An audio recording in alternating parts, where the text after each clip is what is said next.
We know the sort of things people do to your music. That's true. But at the same time, let me tell you something. I cannot stand that label.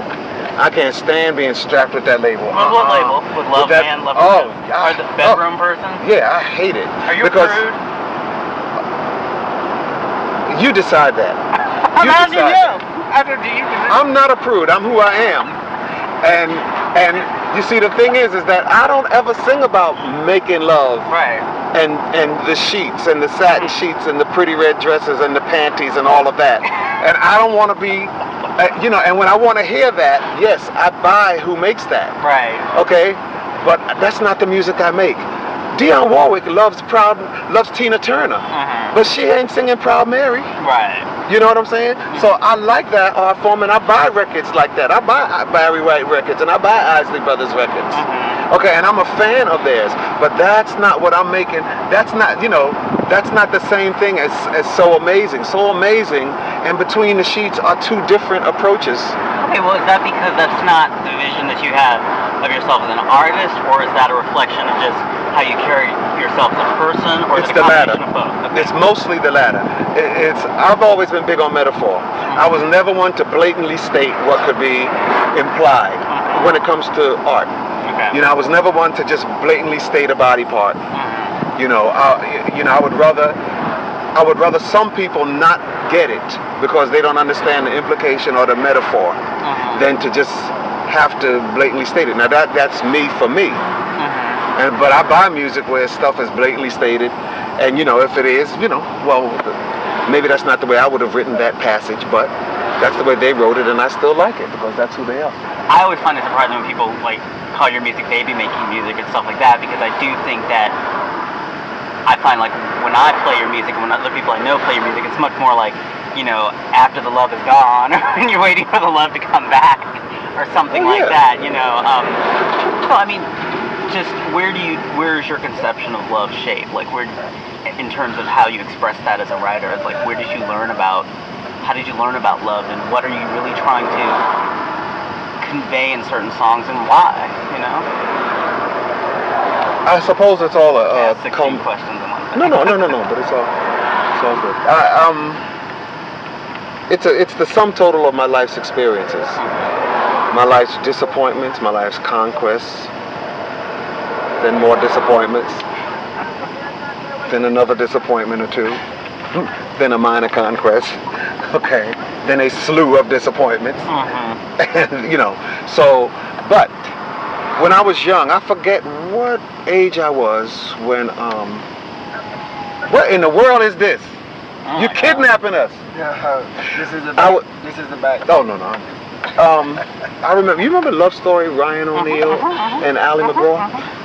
That left me sitting in the theater seat for a half hour.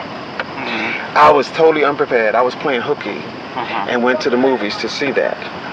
And when he laid next to her on the bed, the gurney in the hospital, and she died, and then he went to the park, and the camera pulled off and showed his back in the park, and the whole panoramic consideration was this alienated man who didn't have his other half. What can I tell you? That affected me for the first time I ever cried in a movie, and all that, and just sat there immobile, just totally unable to consider anything else. And I think that penetrated my thinking. Where are we going? The sense of loss penetrated everything that I would begin to write and all of that. I think that's where that began. Well, would you say, in life, would you say you spent more time being in love or, waiting for love? Waiting. And the time that was spent being in love was largely, unfortunately, always unrequited, unreciprocated, whatever the word is, you know what I'm saying? Those were just the circumstances that happened to come. I don't consider myself unlovable by any stretch, but no, that had not happened. So I'm still waiting. So are you in love now? No, not right now, because I'm smarter now. What does that mean? It means that I formulated a theory that you can't go there before the other person's there. So I call it my alphabet theory. Okay, let's say you're at A, I'm at Z. What I always did was you're at A, I'm at Z. What I always did is I always came all the way over to B. Now the great place to be, the perfect place for us to be is at M and N, right there in the middle. What I always did was I came all the way over to B, to convince you to let me take you to M and N. Okay? I don't do that anymore. And not only do I not go all the way over to B, I don't even go to M and N anymore. You have to come to X and Y. So in other words, now I have to see you and your intention. But I learned you can't convince anybody. I know what capacity I have. I know me. And I know that I will show up. And I know that, for example, monogamy and loyalty and all of that stuff is innate in my personality. Ask any of my friends. I have friendships of 35 years. You know, my best friends are friends who I've known for 35. Oh, don't go there. It's hot in here. He's trying to burn me. No. But that's interesting. So you're not willing to, you know, let you slide anymore to anybody. It would have to be a... Well, I let you slide is about something that already was in place. You know what I'm saying? But you let them slide. But I let them slide, but mistakenly so. In other words, that was a romance that was already in place. I'm talking about the pursuit of the romance. I won't allow myself to... What's that? Wait, I'm doing an interview. I'll be right there. How you doing? I was in LA all that time, and then I heard. Yeah. I'm gonna jump on you later. Oh, hi, baby. Hi. I am jumping on you later. Right.